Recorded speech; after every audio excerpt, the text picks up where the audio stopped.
बिस्मिल्लाहिर्रहमानिर्रहीम। अस्सलामु अलैकुम नाज़रीन। मारूफ एस्ट्रोलॉजर, रिलीजियस स्कॉलर और बिजनेस कंसल्टेंट मोहम्मद उसामा अली साहब हमारे साथ मौजूद हैं। तकरीबन 1 फरवरी को उसामा साहब ने एक बड़ी पेशगोई की थी अदलिया से मुतालिक, जजेस से मुतालिक, और कहा था, क्या कहा था पहले वो सुन लें, फिर उसके ऊपर हम आके बात करते हैं। पाकिस्तान तो अब इंतहाई अनप्रडिक्टेबल टाइम से गुजर रहा है। उसमें मुझे लगता है कि कोई जजेस भी जैसे कुछ ऐसा बिहेव लेंगे, बड़े कानून परस्त हो जाएंगे। अदलिया कोई लगता है कि अदलिया कोई अच्छा रोल प्ले करेगी अपकमिंग टाइम में। और अदलिया अपने मतलब जैसे कहते हैं ना कि कहे कि बस अब हमने नहीं किसी की सुननी, बहुत हो गया, हमें अपने जैसे कहते हैं ना इदारे का तशख़्ख़ुस बचाना है। जी नाजरीन, गुफ्तगू आपने सुनी। जजेस जो हैं अदारे के अंदर से खड़े होंगे अपने अदारे की हुर्मत, अपने अदारे की इज्जत बचाने के लिए। ये पेशगोई जो है वो हमने देख ली गुज़िश्ता रोज, जब ये खत सामने आया 6 जजेस का। आज पाकिस्तान की ये सबसे बड़ी स्टोरी बनी हुई है।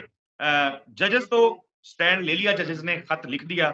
आगे क्या होने जा रहा है उसामा साहब से ही जानेंगे और पूछेंगे कि भाई स्टोर जो प्रेडिक्शन आपने की थी, इस कदर वो दुरुस्त निकली है, तो आगे क्या हो रहा है? उसामा साहब, अस्सलाम वालेकुम सर, कैसे हैं? जी वालेकुम अस्सलाम। बिस्मिल्लाहिर्रहमानिर्रहीम। अल्लाहुम्मा सल्ली अला मोहम्मद व अला आले मोहम्मद। देखें, अगर ये उधर तक पहुंच गई है ना बात, तो फिर मैं तो इसको मजीद आगे बढ़ता देख रहा हूँ, क्योंकि मैं जिस बात पे प्रेडिक्ट कर रहा था इस सब को, उसका यही मंजरनामा बनता था उस सारी का। और ये जब कर रहा था उस वक्त कोई इलेक्शन नहीं हुआ था, उस वक्त अभी इलेक्शन भी दूर था। तो उस इलेक्शन के बदलते सिनेरियोज के अलावा मैं ये कह रहा था, तो इसका मतलब है इस मामले ने अपनी राह लेनी है। ये अभी अलिफ है, अभी ये शुरू हुआ है, अभी इनको दबाया जाएगा, आखिरी कोशिश की जाएगी। लेकिन ये ना, जैसे कहते हैं ना कि वो इतने सुराख हैं इस वक्त, एक को बंद करते हैं, दूसरा, दूसरे को बंद कर तीसरा। लेकिन ये अप्रैल में ना सारे सुराख हो सकता है इकट्ठे खुले, और ऐसी सिचुएशन बिल्ड हो जाए कि बहुत मुश्किल हो जाए उसको संभालना। क्या ऐसा क्या हो सकता है हुकूमत के ये लिए? ऐसे होगा कि पॉसिबिलिटी है कि अभी अदलिया प्रॉपर खड़ी होगी। अभी तो ये सिर्फ 6 जज आगे हुए हैं, और कहीं से कोई छोटे अदलिया के लेवल्स के लोग भी हो सकता है शुरू करें, बाज कोई खड़ी हो जाए इनके पीछे आके, इस तरह का कुछ सीन क्रिएट हो जाए। और या इस सब को रोकते रोकते कोई इनके हाथों से ऐसा जुल्म हो जाए जिसके नतीजे में कौम खड़ी हो जाए। कुछ ना कुछ इस तरह का अप्रैल में मतवक्के जरूर है कि ये चीजें जो है ना किसी भी चीज से ट्रिगर हो सकती हैं। और जब हम 1 फरवरी को कह रहे थे उस वक्त तो देखें आपके सामने ही है, ये कोई हर किसी के लिए एक नया माहौल था। और हम बड़ी कंसिस्टेंसी से उस वक्त में बगैर इम्प्रेस हुए किसी भी दरमियानी वाक़ये से ये प्रेडिक्ट कर रहे होते हैं। तो वो बड़ा टिपिकल होता है। लेकिन अगर ये बात ठीक निकली है तो इसका मतलब है ये बात अभी दूर तक जाएगी। चलें उसामा साहब, नाज़रीन की इंटरेस्ट होगा ज़ाहिर है जानने में, तो बताएँ कि क्या ऐसी बेसिस थी जिसके ऊपर आपने ये प्रेडिक्शन की थी? यानी चार्ट्स में जो ज़ोडिक चार्ट्स होते हैं, उसमें ऐसा क्या था जिस वजह से आपने ये नतीजा जो है निकाला था और वो दुरुस्त होगी पेशगोई? देखिए, आपको याद होगा सबसे पहले तो आपके व्यूअर्स के लिए, जो रेगुलर व्यूअर्स हैं, उनके लिए, कि जब हमने एक डिटेल वीडियो जुपिटर यूरेनस के 8th हाउस की, पाकिस्तान की, जब हम एस्ट्रोलॉजी पे बात कर रहे थे तो बताई थी। उसमें हमने बिल्कुल। बताया था कि जुपिटर अप्रैल तक अपनी छोड़ेगा जगह, उस वक्त तक हम प्रॉब्लम में रहेंगे और पाकिस्तान के लिए ट्रबल्स क्रिएट कर रहा है। उसके अलावा यूरेनस पे हमने जब बात की थी तो ट्रांसफॉर्मेशन की बात की थी, रेबलस एटीट्यूड की बात की थी, और बदलता हुआ सडन तब्दीलियां और फिनेंशियल चेंजेस। इवन हमने कहा था कि नोट नए जो सोर्स ऑफ इनकम, नए ज़राए आमदनी पे बात होगी, नए कोई हम तरीकों में बैंक्स अपने हो सकता है चेंज करें। तो ये सारी उस वक्त की बातें। तो अब वो हर इदारे में रेबलस एटीट्यूड भी होना था और तब्दीली भी आनी थी, खसूसन उस इदारे में जो अभी उल्टा हुआ है, क्योंकि जुपिटर है, गुरु है, अकल है, रूल करता है, सियानप है, लक है।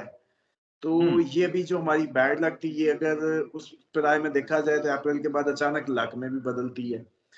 अभी एक बात और मैं करना चाहता हूँ, लेकिन वो मुझे लगता है कि बड़ी ही कबल अज़ वक्त होगी, लेकिन वो ना उसकी कड़ियां भी कभी कभी देखता हूँ तो लगता है। लेकिन अब वो इतनी जब क्या कहते हैं दुरुस्त पेश प्रेडिक्शन की आदत पड़ी हो ना, तो लूज बॉल खेलने को दिल नहीं करता। तो बहरहाल किसी दिन कहेंगे तो वो लूज बॉल भी मार दूंगा। बहरहाल अभी तक तो नहीं हुआ, लेकिन चलो शायद अच्छा, उसके बाद मकाफात का साल था, उसके बाद जस्टिस का साल था, फिर 8 नंबर का साल था, जो इसको मानते थे। तो फिर डेफ़िनेटली इसमें सबसे बड़ा रोल किसका होना था? जस्टिस वालों का, अदलिया का। तो अब ये जो यूरेनस और जुपिटर के इम्पैक्ट को रख के आप अदलिया पे डालें, 8 नंबर पे, मकाफात पे, तो वो मकाफात किसने करना है? उसमें सबसे ज़्यादा रोल अगर कोई प्ले कर सकता था, तो आपकी अदलिया थी। बदला देने में या सज़ा देने में।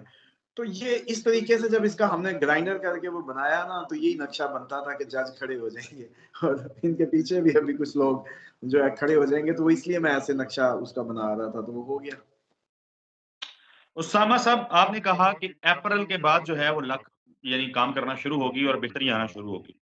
तो क्या इसका मतलब मैं ये लूँ कि अप्रैल के बाद वज़ीर-ए-आज़म शहबाज़ शरीफ साहब जिनके आगे ढेरों, दर्जनों मुसीबतें और रुकावटें हैं, वो ज़रा आसानी उनको मिल जाएगी, वो बेहतरी की तरफ चले जाएँगे, उनके लिए भी मामला ठीक हो जाएँगे, कंट्रोल बढ़ जाएगा हुकूमत पे?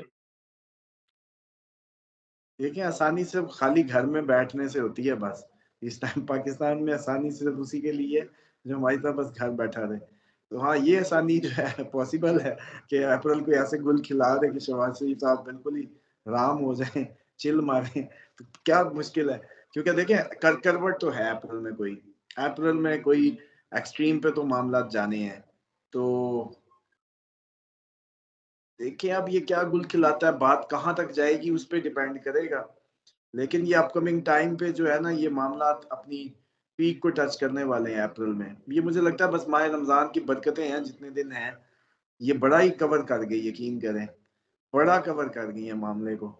और वैसे लोगों को शायद नहीं पता चल रहा, हमसे पूछें कि और ये कितना कवर कर गई है माह रमज़ान की बरकतें और रहमतें। तासुर जो है वो ये डेवलप हो रहा है रमज़ान अल मुबारक का, माह रमज़ान अल मुबारक का कि शायद पीटीआई बैक फुट पे चली गई है, मामला ठंडे हो गए हैं।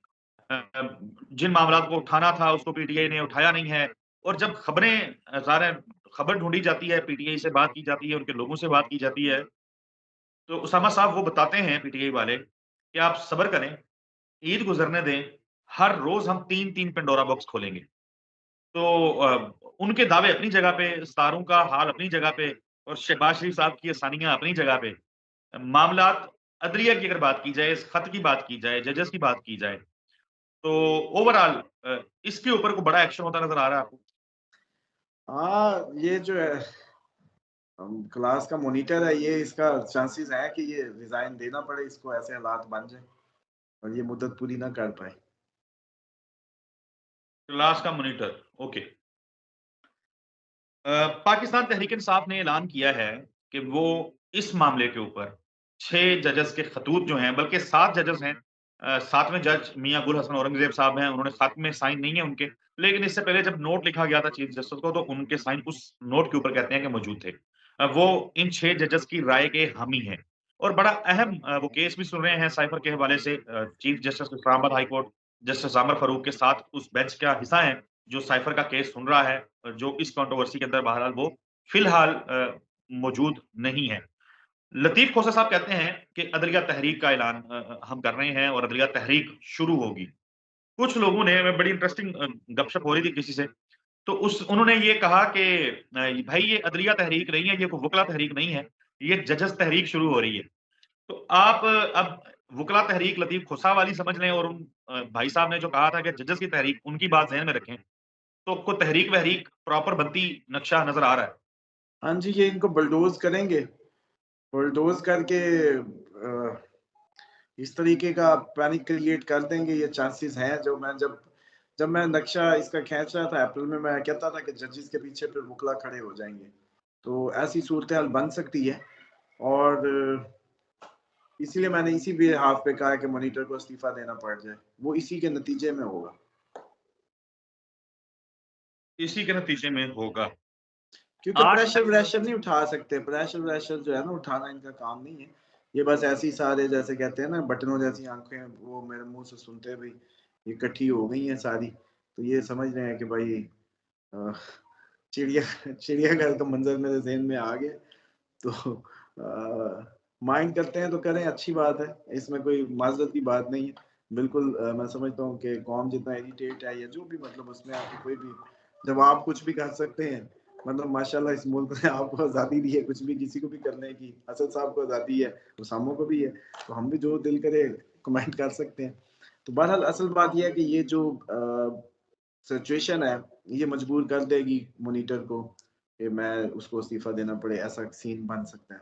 क्योंकि आपको याद होगा हमने एक प्रोग्राम किया था ओथ के हवाले से कमर दर्द अकरब के, तो इनका भी वेस्टर्न जो एस्ट्रोलॉजर्स थे उसको कह रहे थे। क्योंकि असल में कमर दर्द अकरब में भी मैं आपको बताता हूँ कि एक हमारे वो दूसरे कैलेंडर बने होते हैं, एक दफ़ा इस पे भी डिटेल से बात हो चुकी है। तो कोई तकरीबन कुछ 12-14 घंटों का आगे-पीछा बनता है। तो वो ऐसा ही बनता है जैसे आपका ईद का चाँद कभी निकलता है और कभी नहीं निकलता। जितना चाँद आपने आगे-पीछे किया होता है, इतना कि चाँद का मतलब अकरब भी तो चाँद भी मूवमेंट है ना, तो वो जी। कभी आगे और कभी पीछे। तो अगर वो आगे हुआ, जब ये ओथ हुआ था, जो सुनने में आया उसने मैंने नहीं एग्ज़ैक्ट एक्चुअल में काउंट किया था, तो मुझे लगता है तो फिर तो ये बहाना बन जाएगा पूरा। फिर बहाना बन जाएगा। उसामा साहब बहुत शुक्रिया और आपको मुबारक हो, आपकी प्रेडिक्शन जो है वो एक और प्रेडिक्शन जो है वो दुरुस्त हुई बड़े ज़बरदस्त तरीके से। 6 जजेस का ये खत क्या रुख इख्तियार करता है, आने वाले दिनों में ये मंज़र पूरा पाकिस्तान देखेगा। नाज़रीन उसामा साहब का नंबर स्क्रीन पे चलता रहा है, आपके सवालात, आपकी क्यूरीज़, आप जो जानना चाहते हैं, व्हाट्सएप कर सकते हैं इस नंबर के ऊपर। हमें अपनी दुआओं में याद रखें।